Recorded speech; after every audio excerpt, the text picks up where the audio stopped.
Ah, Disney, c'est sûrement le studio de production le plus connu au monde. À l'origine des dessins animés qui ont bercé et qui continuent de bercer notre enfance. Vous n'êtes peut-être pas au courant, mais il existe beaucoup de choses plus ou moins insolites que vous ignorez sûrement sur Disney. En terminant de regarder cette vidéo, vous n'aurez plus jamais la même vision de ce studio. Alors voici 5 choses à savoir sur Disney.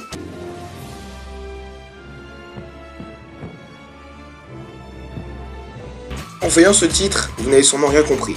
Et pour cause, Dare for Our Face, littéralement le visage du guide, est une aventure de Donald Duck sortie en 1943. Alors, je vous replace le contexte, nous sommes en pleine Seconde Guerre mondiale, et les nazis, menés par Adolf Hitler, dominent l'Europe. Dans ce court-métrage d'environ 7 minutes, on voit Donald en soldat nazi contraint de visser des bombes et de vénérer Hitler en personne. Avec des musiques qui feraient passer le régime nazi pour quelque chose de fun. Ce dessin animé a été réalisé pour faire de la propagande anti-nazie. On voit d'ailleurs Donald embrasser une statue de la liberté en disant qu'il est fier d'être un citoyen américain, et Hitler se prenant des tomates en pleine tête. C'est assez ironique quand on sait que Walter Disney était un gros antisémite.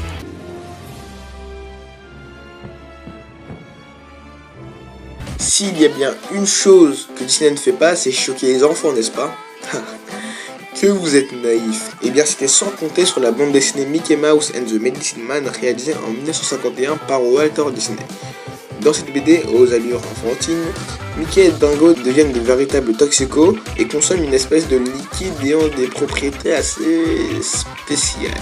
Car quand ils la consomment, ils deviennent assez fous. Et c'est le moins qu'on puisse dire. Leur aventure vont les mener jusqu'à un village en Afrique où ils vont essayer de droguer tout le village. Je pense qu'avant de regarder cette vidéo, Walter Disney a dû consommer la marijuana, mon frère, mon chichon, il est tout bon.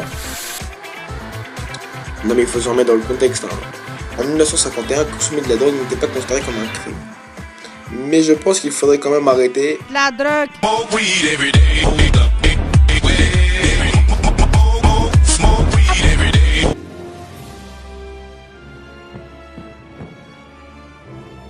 Ça, c'est l'une des histoires les plus connues de Disney.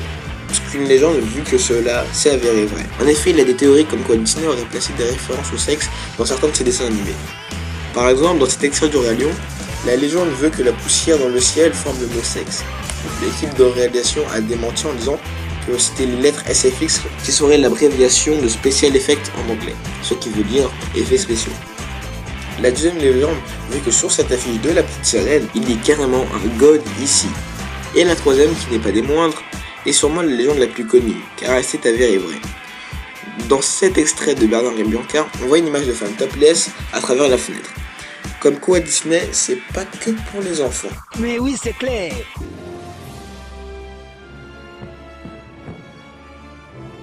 On parle souvent de l'origine afro de certains personnages ou même de certains contes Disney. Et bien là, pour le coup, votre vision de réponse va totalement changer. Vous vous dites sûrement que Réponse à la base, comme dans le film, est un conte qui ne peut absolument pas choquer les enfants.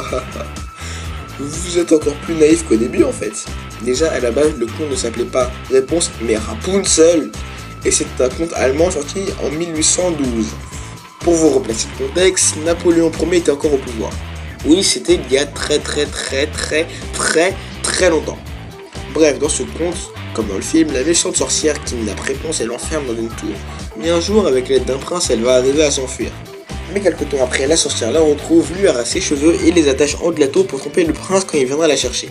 Et comme prévu, le prince monte avec les cheveux, la sorcière coupe les cheveux et le prince tombe dans un buisson de roses qui lui perce les yeux. Voilà, on dirait clairement les oiseaux d'Alfred Hitchcock.